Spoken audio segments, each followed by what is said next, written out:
Shalom. I hope that you are well.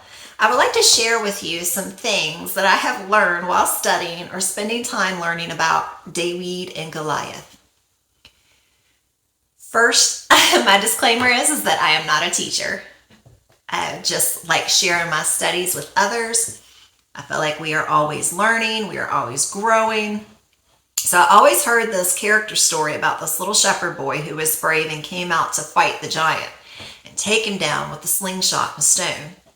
Again, we are always learning and growing in our spiritual walk, and I pray that you glean something from this. This is just a little overview or backstory, if you will, of some of the events that lead up to Dawid and Goliath. In 1 Samuel 5:8, the Palestine, or the Philistines, had taken the ark into the house of their deity, Dagon, which is one of their deities is a fish deity, half fertility deity of half man, half fish. The people of Ashdod, they were stricken with tumors by the hand of Yahuah. Then they are moving the ark into Gath. There were tumors and destruction, so then they moved the ark again. The ark of Yahuah was in the field of the Palestine, the Philistines. And what that means, that word is the land of the wanderers or sojourners. It was there for 7 new moons. They inquired, what do we do with the ark of Yahuah? So now they return it with guilt offerings. They had made golden images of rats and tumors, 5, to represent their deities that they worshiped. They offered them to Yahuah. Now let's fast forward. Shemuel ruled Yashrael, or Israel. But as he was older, the elders came and said, give us a ruler to rule over us. So Shemuel prayed. Now Shaul, or who you may know as Saul, he is given as sovereign. He is the first king of Israel. They didn't want Yahuah to reign over them, but a man, like the other nations. The people of Ammon had Nakash as sovereign. Nakash is also serpent, which goes back to Bereshith, Genesis 3:1. Shemuel had prayed for the people, instructing them the good and straight way. He told the people if they persist in doing evil, they and their sovereign are consumed. Their wickedness was great, and it is as the king is sovereign to reign over them, not being committed to Yahuah with all their heart. They were warned over and over. Remember, to obey is better than to sacrifice, but a desire to obey. The stone that the builders rejected, right? I like to use this little illustration. My husband found this really beautiful stone for me a while back, and it's like a little cornerstone.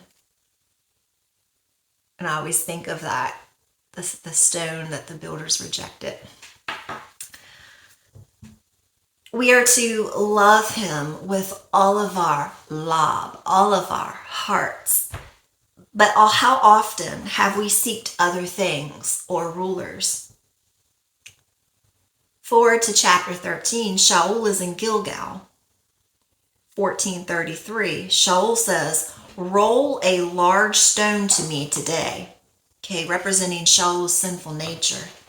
Shaul turned back from following Yahuah and did not perform his words. Yahuah instructs Shemuel to go to Yeshah, or Jesse, the Bethlehemim of his sons. Yahuah saw a sovereign for himself. David was the youngest son of Yeshah, not necessarily a child. He was chosen as Shaul's armor bearer. So it's a servant, but he also played with his lyre for Shaul. It says when the evil spirit would come upon him, he would be refreshed and well. So I don't know, I think about that like airwaves, frequencies, and those types of things. It's like certain frequencies of this lyre or harp would help that spirit. Shaul and the men of Israel gathered and encamped at the valley of Eloah. Israel was on one mountain, and the Palestine were on the other mountain, with the valley of Eloah in between. David's name, David, in Hebrew, his name is spelled Dalet, Dalet. There are two doors and something in between that connects them. Dalet. I have my chalkboard for an illustration here. We have Dalet. And Dalet could be a way of life, entrance to the tent. Yahuah is the door. Uah is a tent peg. To connect, Son of Man, Messiah. David's name can also mean beloved, to love, to move the heart. The numerical value of the name is 14, like 14 generations in Matthew, where it says there were 14 generations from Abraham to David, and from David to the time of the exile, and so on. 14 can also mean righteousness, deliverance, divine order, completion, or a new beginning. David had returned to feed his father's sheep at Bethlehem, while his three oldest brothers followed Shaul to battle. For 40 days, Goliath drew near morning and evening. So it sounds like David was out in the pasture for 40 days. Does that remind you of anything?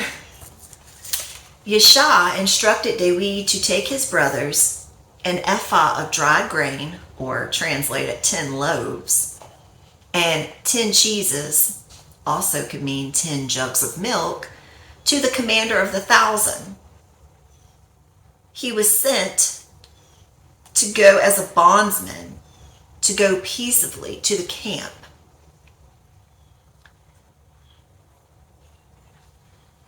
In exchange, given as security. David comes to greet his brothers while he was speaking with them. Goliath is from Magat, a figure of judgment. He was coming up. Goliath was pretty much like their savior, an offspring of the Nephilim, or the Anakim. He was a giant, a beast. His armor consisted of scales. Now, remember, when the watchers looked on the daughters and came down and they bore offspring, Goliath, his name is spelled Gemal, Lamed, Yad, Tav. Gamel could be unclean, foot, filthy. Lamad, it's like a shepherd. Yad, hand or power. Ta, covenant, mark, identification. The numerical value of his name is 443, which could also, in gematria, equal name of the beast, the sun, Lilith and Satan. He was uncircumcised by Yahuah's covenant. This giant of war was full of pride, and all he did was bully and intimidate people. He was from the armies, the Mamaruth, which also means nakedness. Now, David was pure in heart. Remember, he was after Yahuah's own heart. David came to the battle and greeted them in peace. One of David's brothers accused him of pride and evil in his heart. And remember, David said, "Let no man's heart fail because of him." We're going to learn about blessings in obedience, being courageous, being humble, trusting, having belief. In 1 Shemuel 17:32, going back to Devarim, which is Deuteronomy 20:1-4. And then David came in peace, and he trusted in Yahuah that he was going to battle for him. In 1 Shemuel 17:37, and David said, "Yahuah who delivered me from the paw of the lion and from the paw of the bear, So think about paws. They're unclean. They're from beasts. He does deliver me from the hand of the Paleshti. He knew it because Yahuah said it, and Yahuah did it. Who or what is the Goliath in our lives? Sin, an evil adversary, looking at a man for a savior. We can hit the target or we can miss the mark. Notice while we read the words, Dawid wasn't focused on how much smaller he was or how much bigger Goliath was. Rather, he knew who was going to deliver his promises. Yahuah is bigger than any man or transgression issue we are facing, and by his great power, all battles are defeated, all things are accomplished. It may not be how we imagine in our little minds, because he's beyond what we can fathom. 1 Samuel 17:38, Shaul was dressed or clothed, he dressed or clothed Dawid with his garments. He put a bronze helmet on his head and a coat of armor, a harness or breastplate. Now, the word for bronze or brass or copper is nakshat. Nakshat could be, it means filthiness, lust, harlotry. It's also used to build the tent of appointment. Some similar words to that are nakash, okay, the serpent. The root word of nakshat is nakush, which is a sense of ringing, bell metal, a red color of the throat of a serpent.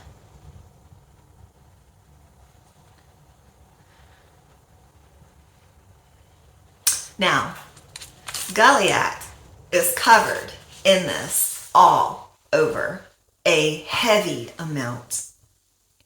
The first time the word is mentioned is with Tubal-Cain, back in Bereshith, Genesis. Being covered in physical bronze, in ancient civilization, that was part of the Bronze Age because it either produced bronze by smelting its own copper and alloying it with tin, arsenic, or other metals, or they traded other items for bronze from production elsewhere. It was harder and more durable than other metals available at the time, allowing the Bronze Age, the mixing, which is worldwide, the Bronze Age civilizations to gain a technological advantage. But remember, when the Paleshti took Shimshon and put his eyes out, and they bound him in bronze shackles,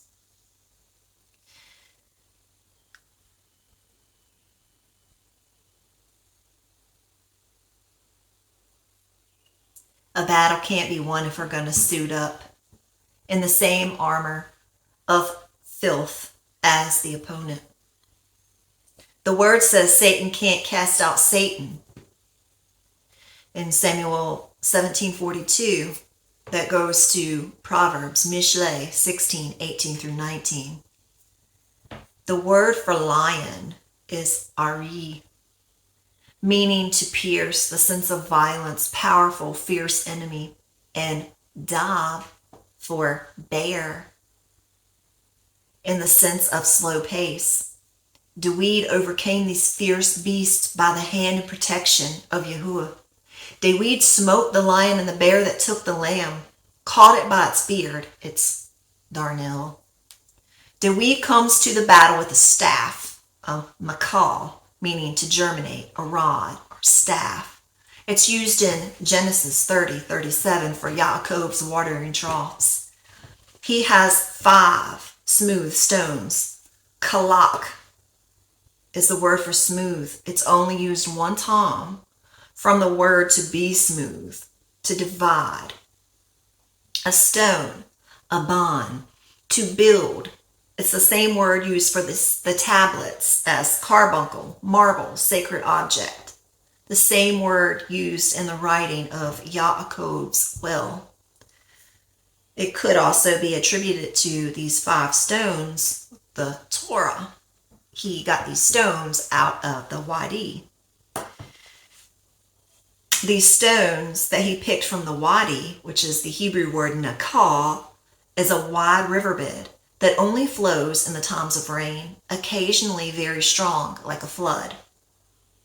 He had a pouch, a yalkut, as if for gleaning or collecting, and a sling, kala, which could also mean a door screen, the valve of a door, hangings of the tent of appointment, which is very interesting because with the two dalets in his name, and then that's the door screen or the valve of a door, it sounds like he's building something or reaping something. Yahuah didn't choose the first 7 sons. He chose the youth, ruddy in appearance with bright eyes. Yahuah looks at the heart, not at the appearance, like men do. In 1 Samuel 17:43.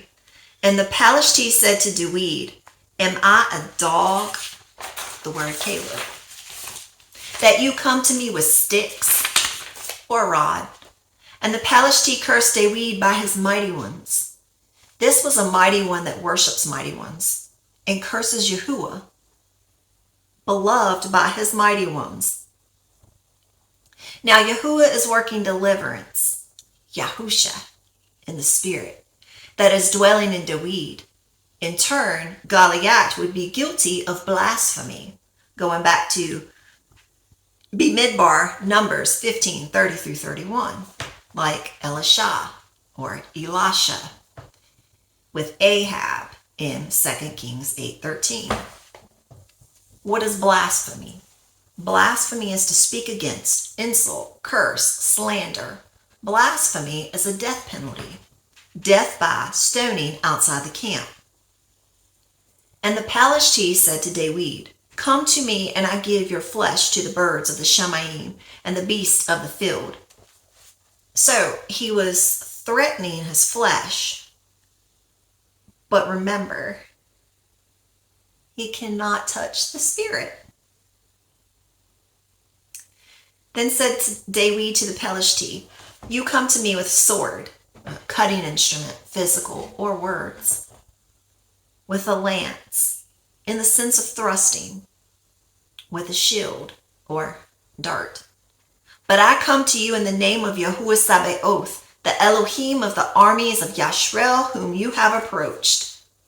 The word marquis, blasphemed. Remember, no weapon formed against you shall prosper. This day Yahuah shall deliver you into my yad, my hand. Dawid shows belief and trust in this statement. And I will smite you and take your head from you and give the carcasses of the camp of the Mahin Palishti this day to the birds of the Shamayim and the wild beasts of the earth, so that all the arets, all of the earth, may know that there is Elohim in Yashrel. Every word in his statement was made true. That all the earth may know. In verse 47, and all this assembly, know that Yahuah does not save with sword and spear, for the battle belongs to Yahuah, and he shall give you into our hands.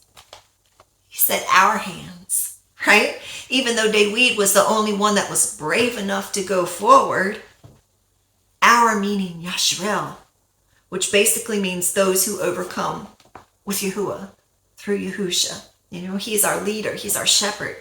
He is with us in battle, and he is the victor. He holds the crown. In verse 49, Dawid put his hand in his bag and took out a stone and slung it and struck the Palishti on his forehead, so that the stone sank into his forehead and he fell on his face to the ground. Note, the stone sank into his forehead. Think about this smooth stone rolling through the air from the shepherd, Yahuah's hand hitting the mark. The stone knocked him down. Think of swift aerodynamic accuracy. To dust he returned. Dawid then kills him with his own sword by removing his head. Be careful what you say, because it can come back on you. The weapons of this war, this battle, are not carnal. Goliath was heavily armored in pride and arrogance, but the stone penetrated his forehead. Imagine the witness, all these people watching, waiting and see this event, how someone would be amazed and want to worship the Elohim of Dawid. Suffering servants magnify and esteem Elohim. False teachers shame him. We are to seek peace and pursue it. Proverbs 6:16 through 19.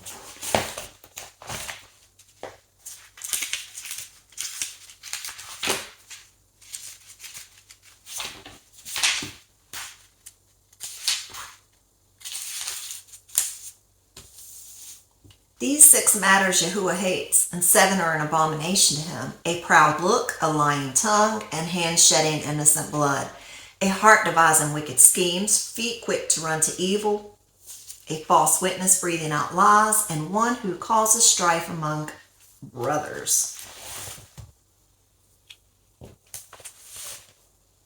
Dawid was chosen out of the children of Israel. He played with lions and young goats, and bears as with lambs. He slayed the giant when he was still young. He took away the reproach of the people when he lifted his hand with the stone and the sling, and beat the boasting of Goliath. He called upon the Most High and gave him strength in his right hand to slay that mighty warrior and raise up a horn of his people. So the people esteemed him with 10,000s and praised him with the blessings of Yahuah. In that he gave him a crown of esteem, for he destroyed their enemies on every side and brought to naught his adversaries, the Palestine, and broke their horn in pieces to this day. In all his works he praised the Kodesh One Most High with words of esteem. With his whole heart he sang songs, and he loved him who made him. In the Tehillim and the Psalms, Dawid uses the odiot, or the letters of the alphabet, starting in chapter 9 and 10, what we know as chapter 9. I use the letters of Goliath's name to see if there's a message pertaining to this giant. Chapter 9, verse 5, the letter Gamal. You have rebuked, which is the word gar. You have rebuked the Goy, the nations, the Goyim. You have destroyed the wrong. You have wiped out their name forever and ever. 10:1, the letter Lamad. Why? Lamah. Why do you stand afar off, Yahuah, hiding in times of distress? In arrogance, the wrongdoer hotly pursues the poor. They are caught by the schemes which they devised. For the wrongdoer boasted of the cravings of his being, and the greedy one has blessed. He has despised Yahuah. In the pride of his face, the wrongdoer does not seek him. In all his thoughts, there is no Elohim. His ways are always in his thought. All his thoughts, there is no Elohim. His ways are always prosperous. Your right rulings are on high, out of his sight. He snorts at all his adversaries. He has said in his heart and his lob, I shall not be moved from generation to generation, never be an evil. Yad in 9:17. The wrong, Yeshub. They return. The wrong return to Sheol. All the nations that forget Elohim. Tav, the last letter of Goliath's name, in 10:17 through 18. Yahuah, you have heard the desire, Ta'u. You have heard the desire of the lowly ones. You, Takin, you prepare their heart. You incline your ear to defend the fatherless and the downtrodden, so that man who is of the arets of the earth no longer oppresses. A suggested reading is Psalm 18:30 through 50, and the whole chapter of Psalm 27. Tehillim, Psalm 35:3. O Yahuah, strive with those who strive with me. Fight against those who fight against me. Take hold of shield and armor and rise up for my help. Draw out spear and lance to meet those who pursue me. Say to my life, I am your deliverance. Psalm 46:7. Yahuah Sabaoth is with us. The Elohim of Yaakov is our refuge. Selah. 57:5. Be exalted, O Elohim, above the Shamayim. Let your esteem be above the Eretz, or the earth. Mishle, Proverbs 30:10. The words of Agar. Do not slander a servant to his master, lest he curse you and you be found guilty. So the Ruach is working through Dawid, and it's blasphemed by Goliath. In Yahuah, chapter 12, verse 21 through 32, and the nations shall trust in his name. Then they brought to him one who was demon-possessed, blind and dumb, and he healed him, so that the blind and dumb man both spoke and saw. And all the crowds were amazed and said, Is this the son of Dawid? But when the Pharisees heard it, they said, This one does not cast out demons except by Beelzebub, the ruler of the demons. And Yahushua knew their thoughts and said to them, Every reign divided against itself is laid waste, and every city or house divided against itself shall not stand. And if Satan cast out Satan, he is divided against himself. How then does this reign stand? Remember, Shaul's armor to fight Goliath, right? Filth. And if I by Beelzebub do cast out demons, by whom do your sons cast them out? Because of this they shall be your judges. But if I cast out demons by the spirit of Elohim, then the reign of Elohim has come upon you. Or how is one able to enter a strong man's house and plunder his goods unless he first bonds the strong man, and then he shall plunder his house? He who is not with me is against me, and he who does not gather, okay, like the little shepherd's pouch, with me scatters abroad. Because of this I say to you, all sin and blasphemy shall be forgiven men, but the blasphemy against the Spirit shall not be forgiven men. And whoever speaks a word against the Ba'in of Adam, it shall be forgiven him.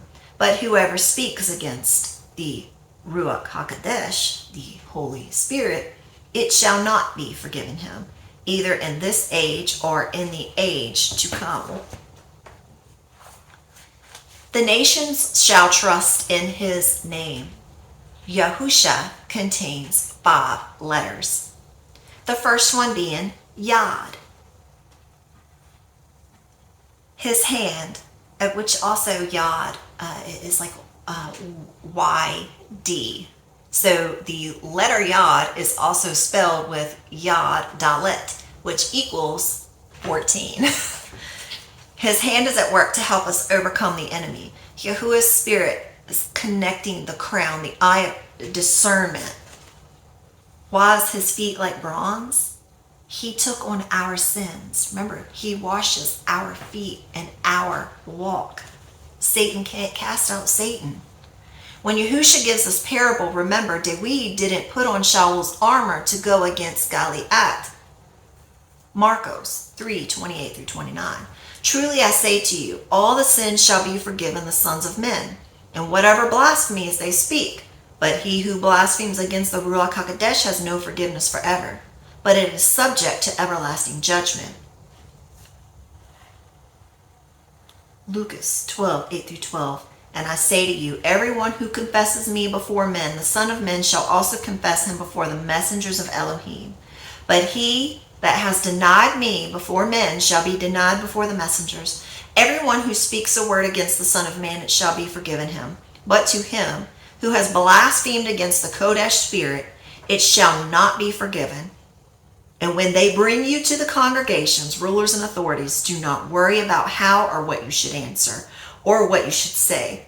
The Kodesh Spirit, the Ruach HaKodesh, it shall teach you in that very hour what you should say.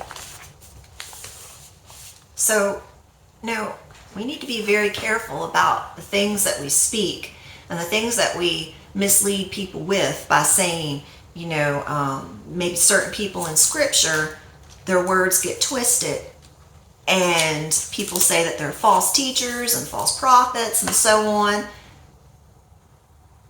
And by doing so, you're blaspheming the Spirit that worked through these taught ones, these ones that were healed, these ones that were forgiven of those things that turned away from them. It's a constant,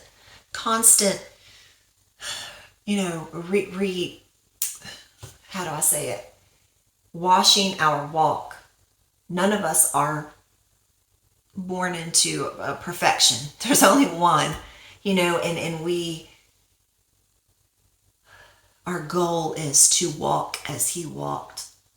We were born into sin and transgression.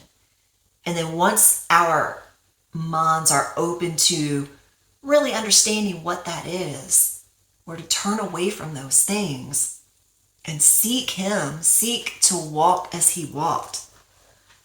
Uikra, Leviticus 24:13-16. And Yahuah spoke to Moshe, saying, bring the one who is cursed outside the camp, and all those who heard him shall lay their hands on his head, and all the people gathered shall stone him. And speak to the children of Yashrael, saying, anyone who curses his Elohim shall bear his sin, and he who blasphemes the name of Yahuah shall certainly be put to death, and all the multitude or crowd certainly stone him, the sojourner as well as the native. When he blasphemes the name, he is put to death. 21:23. And he who strikes a beast repays it, and he who strikes a man to death is put to death. You are to have one right ruling for the stranger or sojourner, and for the native or citizen. For I am Yahuah your Elohim. And Moshe spoke to the children of Yashrael, and they brought the one who cursed outside the camp, and stoned him with stones. And the children of Yashrael did as Yahuah commanded Moshe. Ephesians 4:30-32. And do not grieve the Ruach HaKodesh of Elohim, by whom you were sealed for the day of redemption. Let all bitterness, wrath, displeasure, uproar, and slander be put away from you, along with all evil, and be kind to one another, tenderhearted, forgiving one another, as Elohim also forgave you in Mashiach. Ephesians 6:11-18. Clothe yourself. Put on the complete armor of Elohim for you to have power to stand against the schemes of the devil. Because we do not wrestle against flesh and blood, but against principalities, against authorities, against the world rulers of the darkness of this age, against spiritual matters of wickedness in the heavenlies. Because of this, take up the complete armor of Elohim, so that you have the power to withstand in the wicked day. And having done all, to stand. Stand then, having girded your waist with truth, and having put on the breastplate of righteousness, and having fitted your feet with the preparation of the good news of peace. Above all, having taken up the shield of truth, obedience, okay, to rely on, with which you shall have power to quench all the burning arrows of what? Anger, grief, lust of the wicked one. Take also the helmet of deliverance and the sword of the Spirit, which is the word of Elohim, praying at all times with prayer and supplication in the Spirit, watching in all perseverance and supplication for all the called out ones. So you say, well, I thought we were learning about Dawid and Goliath. Oh, it goes so much deeper than a little shepherd boy just going against this big giant, out in a battle. This represents us, those few, those little ones, those little ones that have to go against this beast. So many people put their hope in man, and man to save them. Man can't save you. There's only one. In Chesson, Revelation 3:7-13. And to the messenger of the assembly in Philadelphia write, he who is called out, he who is true, he who has the key of Dawid, he who opens and no one shuts, and shuts and no one opens. I know your works. See, I have set before you an open door, and no one is able to shut it. That you have little power, yet you have guarded my word and have not denied my name. Remember, Dawid? He announced that to everybody. See, I am giving up those of the congregation of Satan who say they are Yahudim and are not, but lie. See, I am making them come and worship before your feet, and to know that I have loved you because you have guarded my word of endurance. I also shall guard you from the hour of trial which shall come upon all the world to try those who dwell on the earth. See, I am coming speedily. Hold what you have, that no one take your crown. He who overcomes, I shall make him a supporting post in the dwelling place of my Elohim, and he shall by no means go out, and I shall write on him the name of my Elohim and the name of the city of my Elohim, the renewed Yerushalayim, which comes down out of the heaven from my Elohim and my renewed name. He who has an ear, let him hear what the Spirit, what the Ruach says to the called out ones. I encourage you to go read Revelation 13, 1 through 8, 17, where it's talking about the names of blasphemy. It mentions a lion and a bear. As I said, I'm not a teacher. I'm just sharing my studies with you. And I hope that it's not too hard to understand in how I articulate things. But, you know, we are to worship Yahuah and Yahuah alone. Not all these other people. Don't just who the deities of this world have blinded their eyes. I pray that your eyes be opened and that you see there is only one Redeemer, the blood of the Lamb, the perfect Messiah, Yahushua HaMashiach.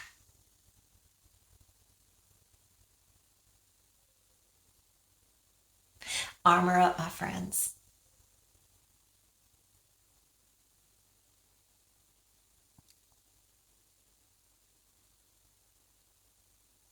And stand firm